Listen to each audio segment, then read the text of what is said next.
right. Hello, everyone, and welcome to this OLC Presenter Services webinar on the Career Forum Roundtables.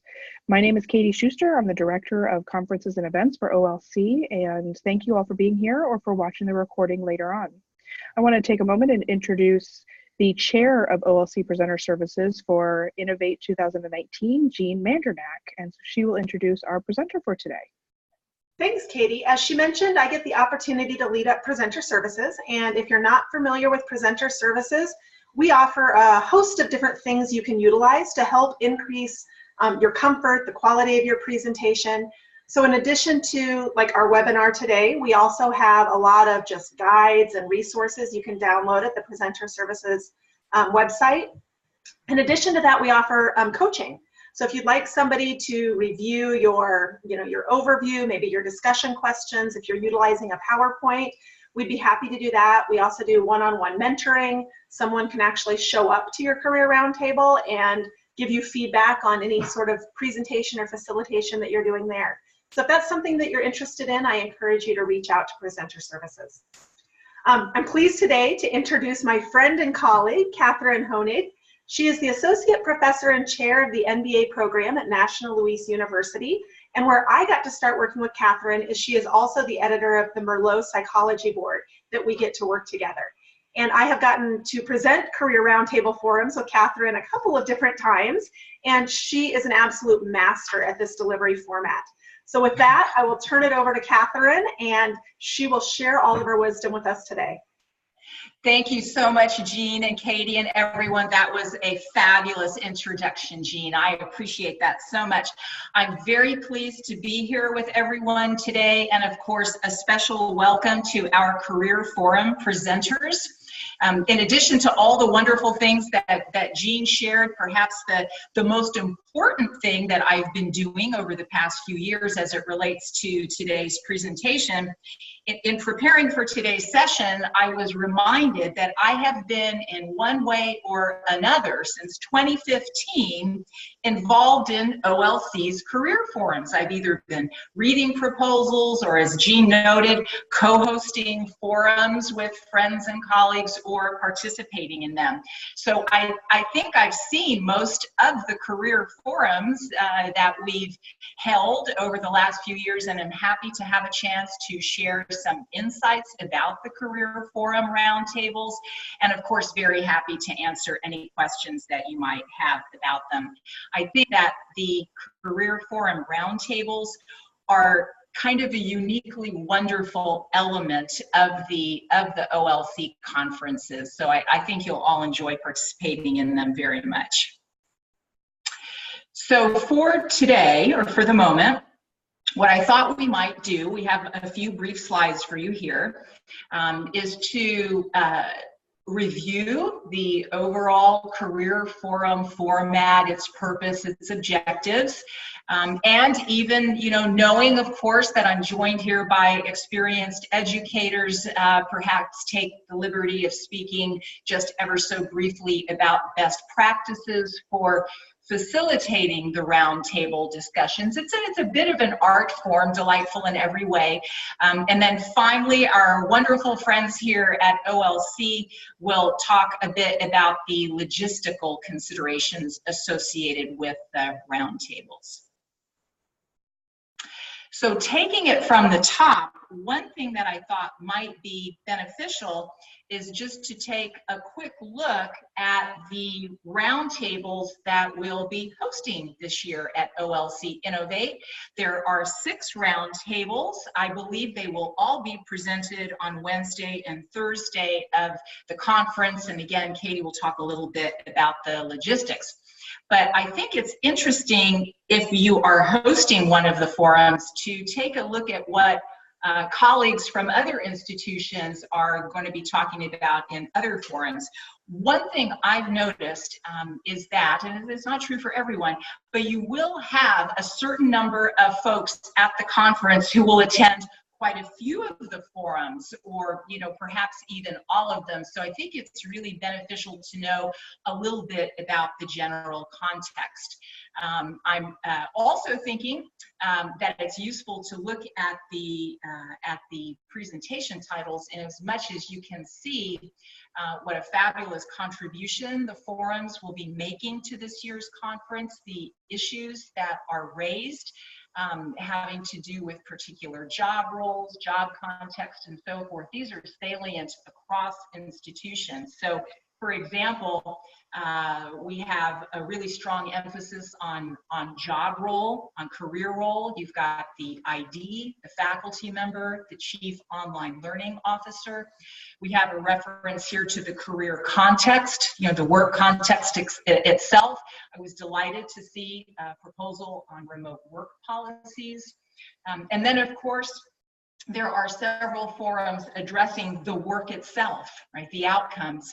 So we have a session on pre-designed online courses, and also an excellent one on the Teach Access initiative addressing accessibility. So, and of course, taking a look at the impact on career pathways. So just really a fabulous roundup of titles.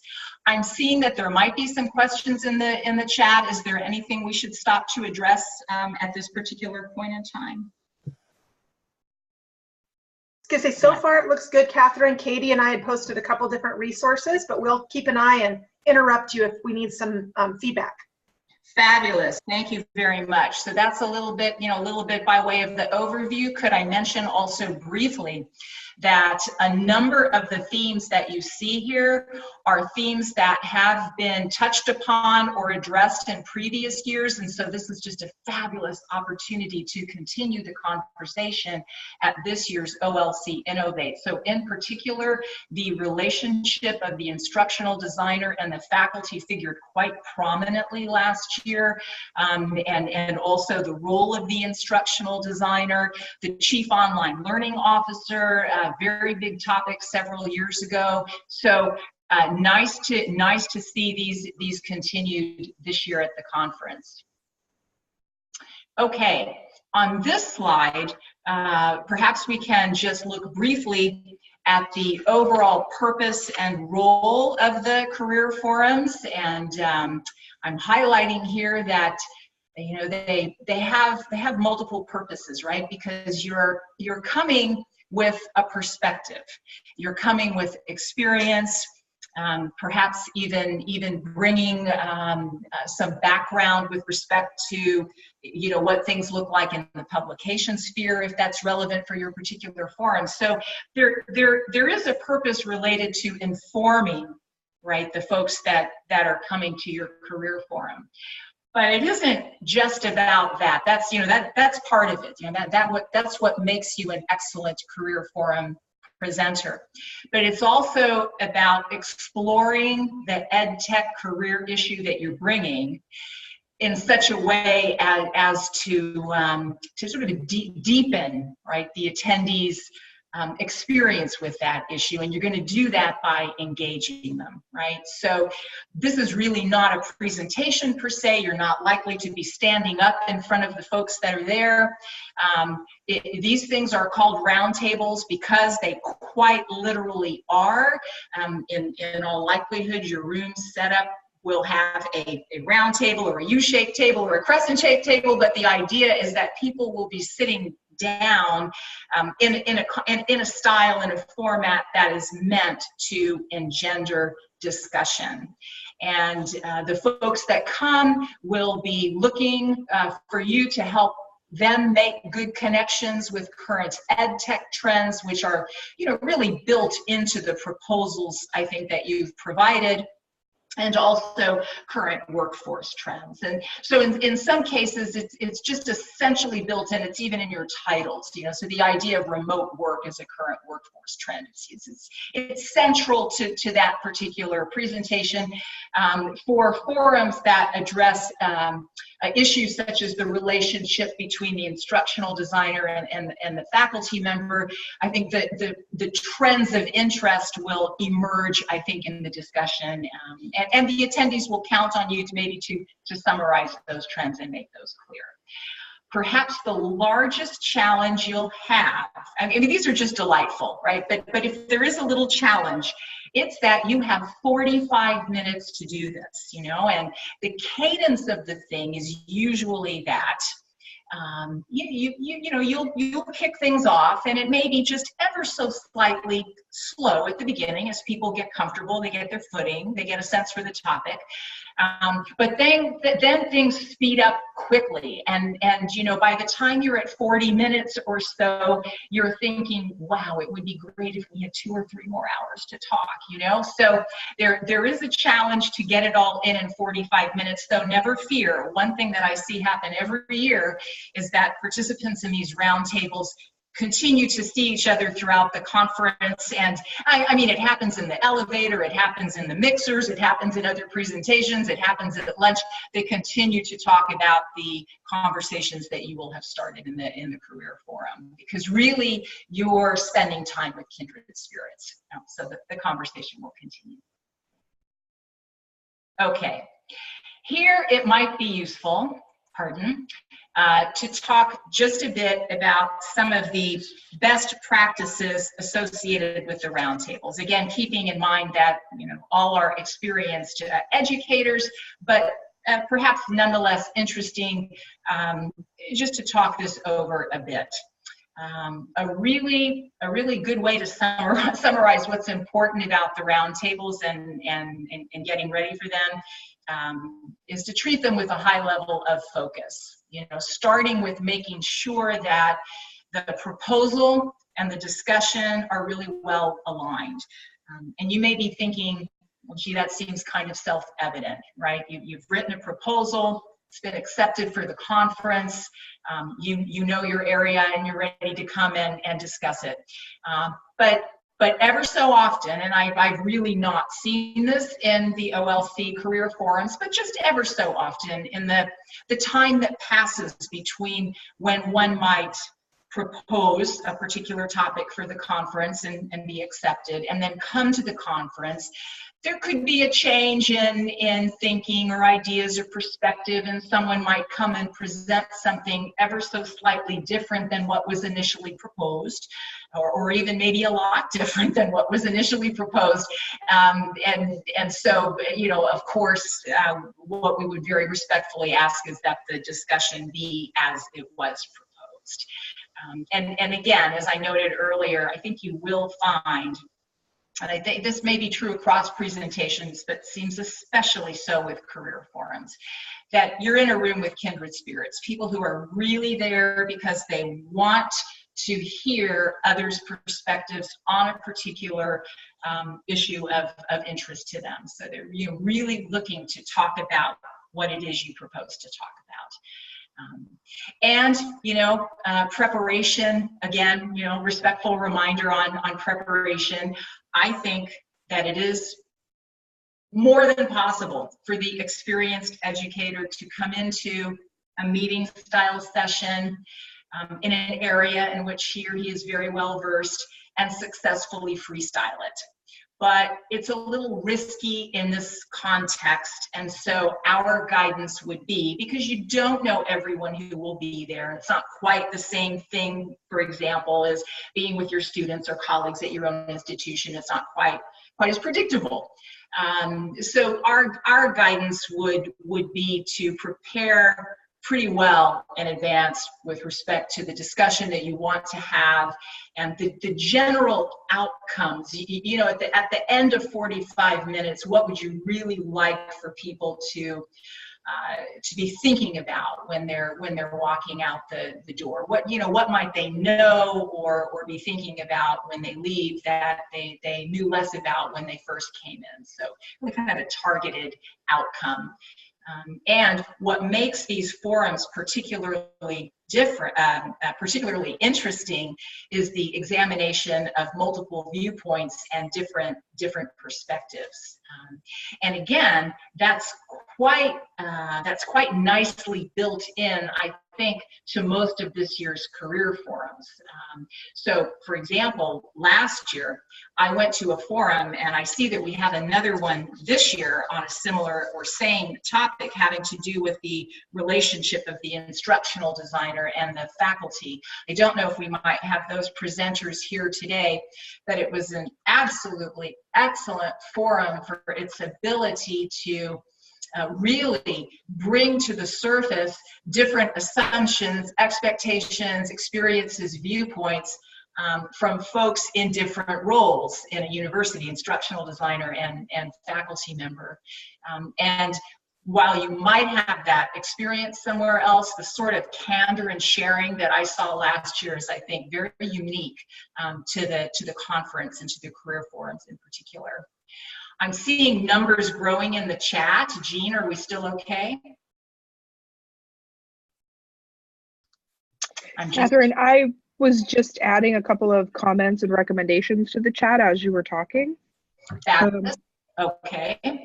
So one of the things that I added was, if we've seen successfully utilizing a Google document or other online service like that to crowdsource any notes and conversation topics to kind of also be a pathway to continuing the conversation after the Career Forum Roundtable session is completed.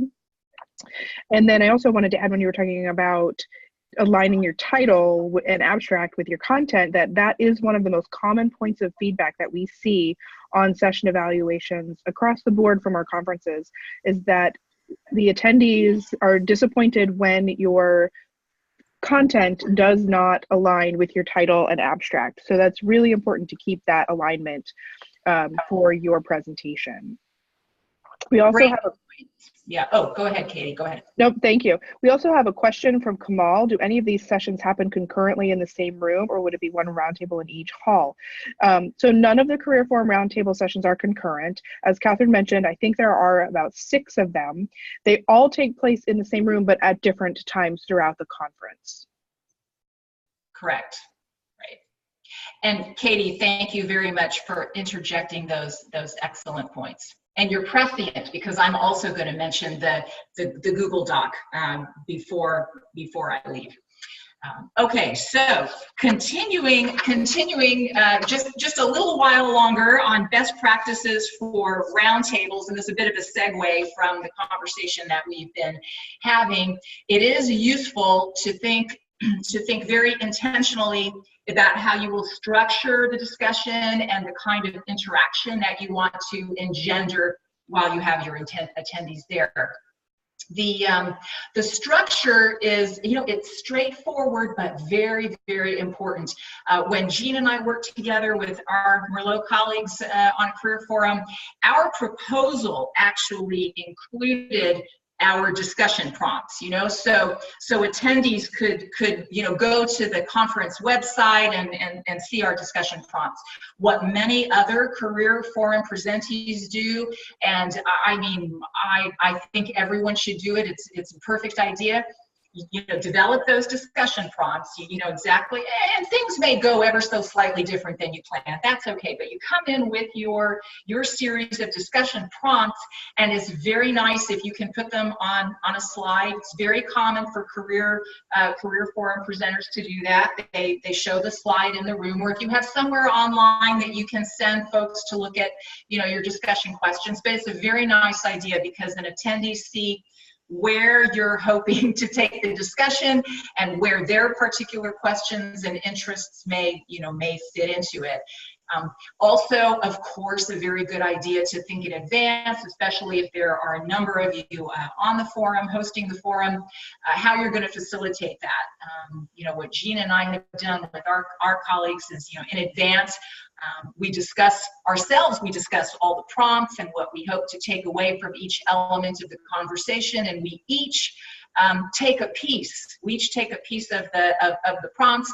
That's, I think, nice also for attendees. It mixes things up a little bit.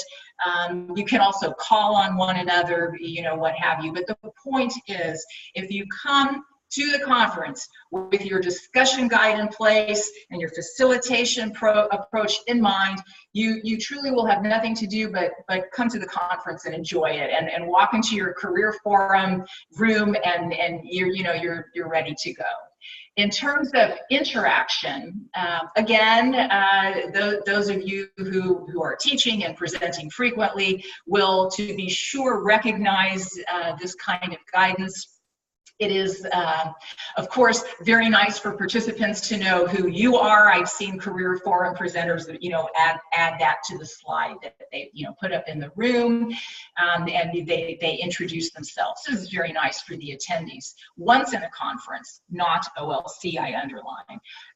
There was a session I attended with maybe 25, 30 people or so, and the presenters were very intent on having everyone introduce themselves, which was a very nice idea, except that it took the entire presentation time. So that best practice, to introduce yourself. Should the forum be very small and you have 5 or 6 people, this is a different story. As a sidebar, over the years, I've seen the career forums vary in size. I would say ranging anywhere from 10 to 30 plus. Quite frankly, the session last year on the role, relationship, between instructional designer and faculty member, that particular session, I think, was standing room only. Everyone, all the seats at the table were taken, and people were standing. That for sure had 30 people or more. So just an FYI.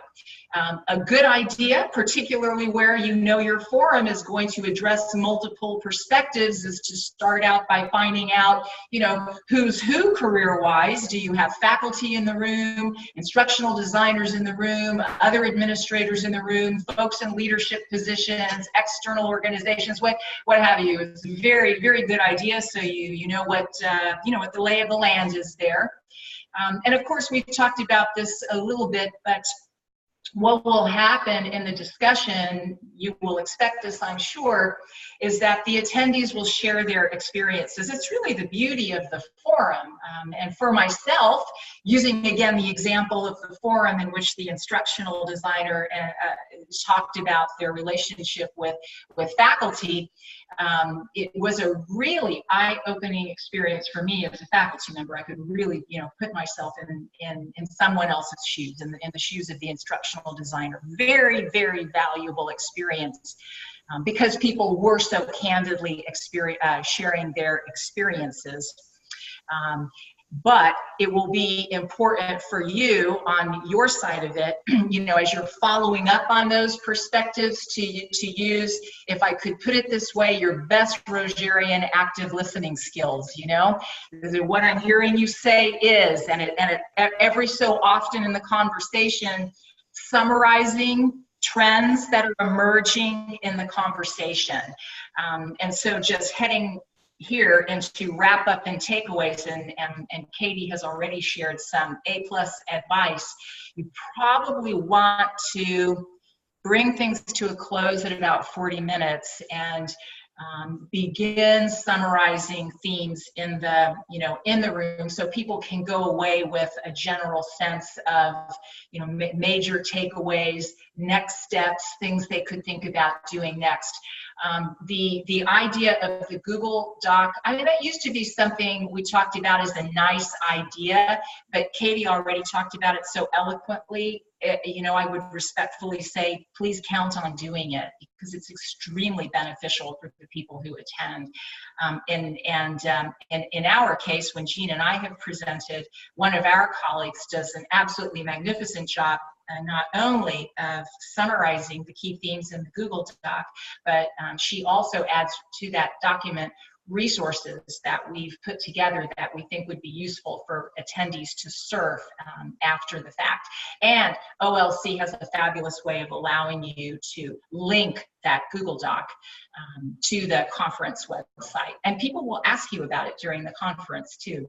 So this is just a little bit by way of guidance and advice. And Katie, I am going to throw it over to you for logistics, if I may. Absolutely. Of course. Thank you, Catherine. So there was a little bit of chat in the chat. That's a little redundant, sorry about that, about the room setup and what your room might look like and what to expect there. So that actually is the first item on my logistics slide. So for this year, all of the Career Forum Roundtable sessions will take place in the room Cottonwood 1011. It's a combined room. And if you've been to any of the Career Forum Roundtables at past OLC conferences, you'll notice this year that these sessions are in a larger room, so there is plenty of room for attendees. So I would anticipate that you might see, anywhere between 10 and 100 attendees in your session, and you will have space to hold that many. And there will be several round tables with 8 to 10, probably 8 chairs at each table. So you'll have the opportunity for those smaller group discussions as well. At the front of the room, because this room is also used for other presentation types throughout the conference, so the setup needs to be appropriate for other session types as well. But you'll see a podium and a head table for 3 at the front of the room, so you can, facilitate your discussion from there, or kind of wander around the room. If you have a wireless mic, which this room should have a wireless mic, and I want to encourage everyone to make sure that you use the mic as you're asking questions, as other people are asking questions, and have them use the mic or repeat the questions in the mic so that everyone can hear the questions and the responses. It's really important from an accessibility standpoint that everyone be able to hear what's going on as well. So so that's kind of a general picture of what your room will look like. And I wanted to touch base also, Catherine, you can actually move to the next slide. I wanted to kind of reiterate about the ability to upload your presentation materials or link to your presentation materials from the session page that has your OLC session. So I will actually send out an email to all presenters within the next couple of weeks, so end of February, beginning of March, with instructions on how to add your presentation materials, as well as any supplemental materials. You can actually link to a Google document if you have one of those set up. So I'll send instructions out to all presenters in the next couple of weeks. So do watch your inbox for a logistical email from the Online Learning Consortium with instructions for that, as well as a few other logistical considerations. Now, all the projectors are set up for 16:9 slide format, so keep that in mind when you are creating that slide or two with your discussion questions. And there is an HDMI connection. So please make sure you bring your laptop or other device and that you are prepared for an HDMI connection in order to hook it up to the projector in the room. We actually also provide a session evaluation slide, and you can actually go to the Presenter Services webpage now and download that if you want to do that sooner rather than later. We really encourage you to solicit feedback from your attendees so that you can, and we'll send it out post-conference also, a link that says you can access your feedback from your session as well. So that not only helps you as presenters, but it also helps us as conference organizers to know which sessions are popular, what topics are popular, so that we can continue to improve the offerings at the conference. So it's in everyone's best interest to solicit feedback from your attendees. And there will be prizes. So that's always a little incentive. There are prizes for people who complete the evaluations, and there are also a couple of presenter prizes as well. There is wireless internet within the conference space. So if you are asking participants to access a Google document or another tool, then they should be able to do that by hopping onto the conference wireless within that space. Also, logistically, if you have any AV or tech issues that you need some assistance with, there will be hallway monitors. And so you can actually poke your head out and flag down the hallway monitor, and they will actually then get in touch with someone who can send some tech assistance very quickly. We already talked about uploading your materials to your conference session page, and we already talked about using Google Docs. So there's a question or a comment in the chat. If there is still time for technical changes, may I suggest something like Catchbox for the tables rather than passing sensitive mics? Often people interject conversations rather than waiting politely. So if that's a tool that you'd like to make use of within your Career Forum Roundtable session, please feel free to use those tools. This is your session, and we encourage you to use any tools that make sense for you to use. You know, if you're polling your audience, you know, we have people recommend Poll Everywhere or Slido or Kahoot, and it's really up to you to decide which tool will work best for your session. Though I would note as a sidebar, I've actually not seen mics needed to date in a career forum. But if you have a very large room this year, it could be different. Right, so there will be mics in the room. Now, just a note also, one of our, actually I was mixing things up, Career Forum and Conversation, not Presentation, which have very similar formats. So the Career Forum Roundtables are not live streamed. They're not part of that program just because of the nature of the discussion that happens in those. So it isn't essential to use the mics for that component, but from an accessibility standpoint, it is important that people be able to hear. And Christine says she'll check on the Catchbox mics with our PSAV provider. Are there any other questions about logistics?